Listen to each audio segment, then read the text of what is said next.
Young, and the Restless spoilers, Saturday's full the 6th of June 2026.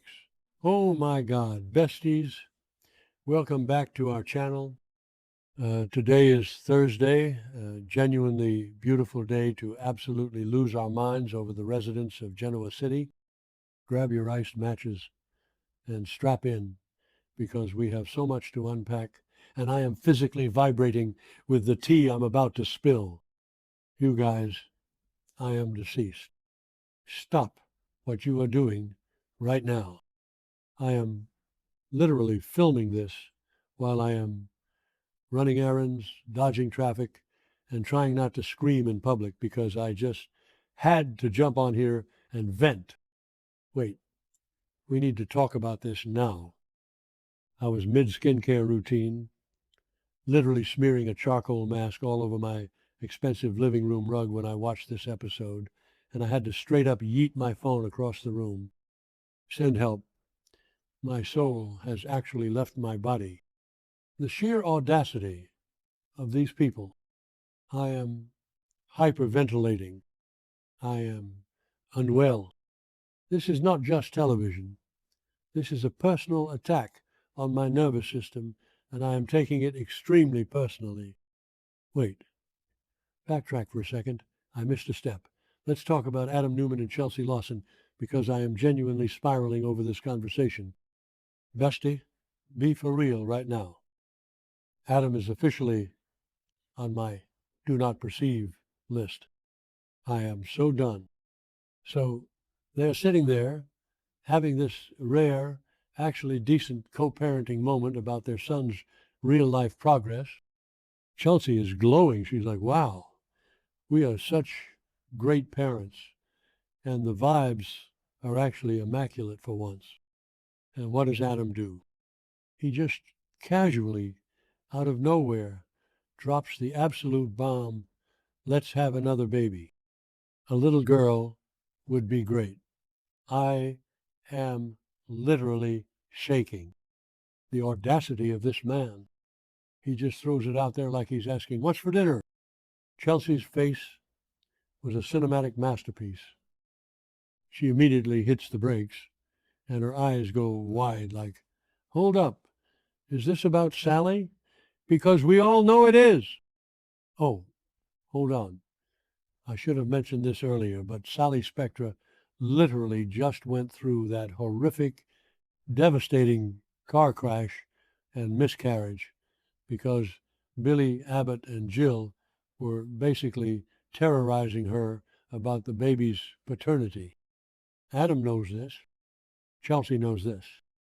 Adam tries to play it off and says no, but admits that hearing about Sally's tragic situation planted the seed. Bestie, what? You do not use your ex's profound trauma as a mood board for your current relationship. Chelsea straight up shuts it down. She tells him she does not want to go through another pregnancy and just wants to focus on their son. Honestly, queen behavior. Setting boundaries. But Adam, I am glaring at my screen. He is so messy, I cannot even handle it. Wait, I'm glitching. Okay, back to the main event. But really quick, did anyone else notice the weird background noise in that scene? It sounded like an espresso machine was fighting for its life, and it totally threw off my aesthetic, but whatever. Moving on. Let's pivot to the Genoa City Athletic Club, because my blood pressure is spiking just thinking about it. Victoria Newman is sitting there with her mother, Nikki, and Nikki is rubbing her temples because she has a massive blinding headache. Honestly, same, Nikki. If I were married to Victor Newman and dealing with his unhinged gaslighting, which is honestly so unhinged, I would have a permanent migraine too. Let's not forget, Victor has been aggressively manipulating Nikki for weeks, demanding she praise him for letting Nick almost die just to keep his precious company. Victoria goes full WebMD and whips out her phone to call a doctor right then and there.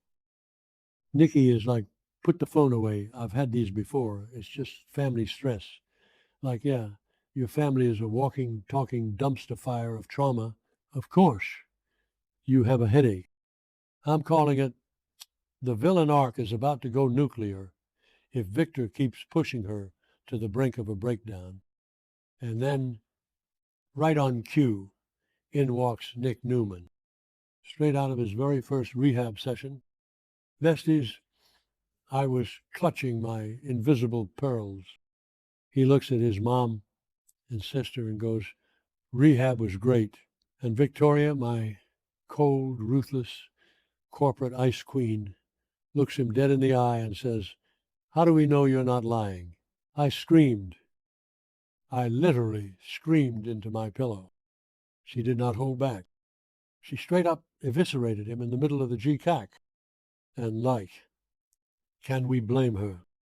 After everything Nick pulled with the fentanyl, the horrific car crash off the cliff, Sienna Bacall being his secret dealer, and Matt Clark's whole amnesia manipulation, Victoria is genuinely not having it.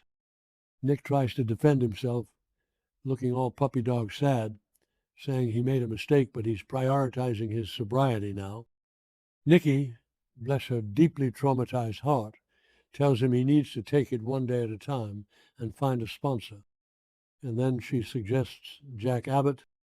Jack Abbott. Did I say that yet? Ugh, my brain is mush. Moving on. But seriously, Jack? The man who is currently spiraling out of his actual mind because Diane Jenkins is missing and Patty Williams is haunting his life like a sleep paralysis demon? Jack is in no position to sponsor a houseplant right now, let alone Nick Newman. This is a recipe for an absolute disaster. Okay, take a breath, deep breaths. I need to talk about Phyllis Summers because she is the absolute blueprint of chaos, and I am totally living for what she just did. Basically, she meets Michael Baldwin at Crimson Lights.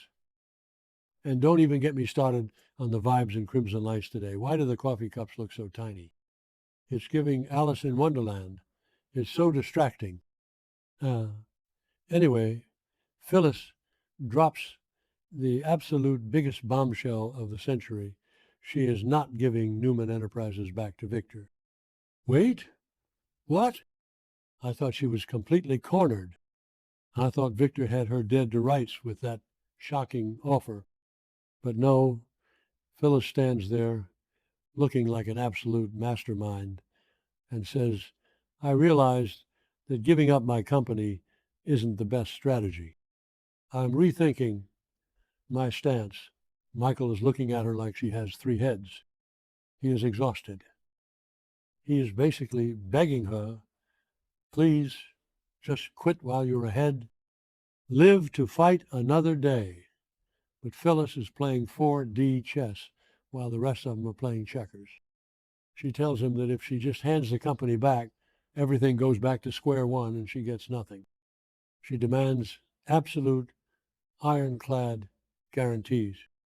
She says, I need to know for a fact that I am walking away completely innocent.